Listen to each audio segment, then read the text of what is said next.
Hello, I'm John Watson and I'm your Hurricane Creek Keeper. The mountains of Appalachia are some of the most diverse in the world. They carry an ecosystem that's only matched in the Tibetan Plateau. As you can see behind me, these extreme hilltops are gorgeous to look at. What I'm going to show you today is another side of the Appalachian Mountains. I want to show you not only what's happening to these mountains, but what's happening to these people in Appalachia. When you hear about clean coal and the technology surrounding coal to liquid, you got to remember that these mountains behind me are where that coal comes from. Clean coal is a dirty lie. You can find it all at thedirtylie.com, www.dirtylie.com. What's your name? Barbara Mullins. Mellis? Mullins. Mullen? My name's Robert Mullins. I'm Jane Branham. Sam Broach. Tell me a little bit about what's going on up here. I think one of the reasons you're just as concerned as we are about the devastation of our country, the mountaintop removal mainly in this area, and that would be that's devastation, and it's running our water sources. Our creeks are drying up. The valley field that's destroying our water system. And it's basically the same thing they're doing to all the country, even out west, taking our water sources away from us. And mainly that's what we're fighting for, is to stop the devastation of our mountains, our beauty of the trees, nature itself. When you say the devastation of the mountain, what are they doing, and what industry, what are they doing up here? Well, it's the mountaintop removal, which is removing the mountains to get a coal seam, and that's the easiest route they can go right now. It's the cheapest route. It's a money thing that they're trying to save money. If they would obey the laws, it would be a whole lot different, but still yet it's turned our country all to pieces. Well, the coal industry, it's been here for my entire life. Everybody here grew up with coal. Absolutely. And coal used to be respectful, or at least more respectful than it is now, of people of the Appalachian communities in the coal fields. But now it's like the coal companies are just greed. It's all about greed. They've cut our labor force by a drastic amount just to convert from deep mining, which was less environmentally had less environmental impact than what they're doing now, which is the radical surface mining. That's mountaintop removal. They call it different things, steep slope mining, whatever they can do to divert people's attention from the truth. But the truth is, it's all radical strip mining. And basically what they do is they blow up mountains. They push the top of the mountain into the river valley and cover the stream, bury in it forever. This is the watershed for the East Coast. This is our water. What are we doing to get coal to sell to Asia for big profits? These coal people have so much money and power, apparently, to run this kind of an operation against the will of the people. I know we need jobs here, but my God, give us jobs besides having to work for people like this. It's bad. I believe what they're doing is totally destroying not just our mountains, but our water supplies. And I was reading just the other day where to get down to a seam of coal, they can take as much as 800 feet deep in a mountain to reach a seam of coal. And that means 800 feet of that mountain is gone, and they call what they get off of the mountain overburden. Overburden. And I thought that was sad that they call topsoil overburden.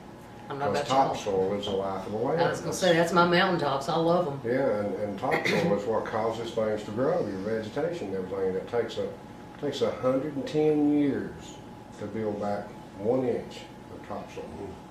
You mentioned the devastation of the mountains. They do reclamation. What's the difference in the mountains before and after if they reclaim properly? There's no reclamation. I've not seen any reclamation. When you drive across what they've mined, it looks like the moon. There's nothing ever grows there again. It's just open, flat plateau that looks like a nuclear bomb exploded in. And it's useless. The hollers where me and Bob was born in called Bob's Avenue. It's in Appalachia. That was one of the earliest strip jobs around here. I guess it's probably early 70s. No, they bought my dad out, his land out in Boggs Avenue to strip in 1964. 64. And our family cemetery is still up there, sitting on an knoll with the high wall around it, and they built a road up around the cemetery. But you can drive in that place, and they tried to reclaim that. And it still looks like it did when they stripped it, other than there's a little bit of grass growing here and there, and some of the trees that they left. But it's like a moonscape up there. I can tell you, if you fly an airplane purposefully over the Appalachian Mountains, it will make you cry to see what devastation has taken place under people's noses without even people realizing this kind of damage has been going on. It's not just the Appalachians; it's everywhere, folks. You know, we know that we know that the Navajos are suffering. We know, you know, that we hear from them too. These people communicate, and hopefully someday we can combine our strengths and energies and defeat this giant. How big is this giant? It seems to own our government. You know, when our PIP president talks about clean coal technology, which is the biggest lie ever told, folks, come on, how black is coal? Black is the blackest heart, and that's exactly how much these coal companies have. No heart. Their hearts are black. They do not care about the communities. They do not care if the people live or die. They just want us to get out of the way so they can have the coal for the money. My God, please help us. Everybody, please help us. How much is enough? Yeah. You know, the It's enough. rivers in my hometown, I was born and raised in this area, southwest Virginia. And in our hometown, it used to be packed with people. And now it's dried up. Our communities are drying up. They're getting destroyed by mountaintop removal mostly. The river that runs down by the main road, they've already classified is dead because it won't sustain life. The little rivers that I used to fish and seine minnows in and swim in and things, it would be terrible to know what you would find in these rivers from these operations. And listen, when the preachers of these little country churches can't even have baptisms in the creeks around their churches anymore, even they're worrying about what is in our water. This is absolutely, we're drinking this stuff. I was talking to a pastor of a church in England the other day, and he said the creek that he used to baptize his people in was so full of sludge and silt that had come down from the strip job that it's only about ankle deep. So he couldn't really use it anymore. He borrows another church, another pastor friend of his that has a baptistry in the church, and uses it. And he says, I really miss baptizing my people in the river. And they can't even do that anymore. Along with taking off the tops of the mountains, they're changing the culture. The culture. Yes.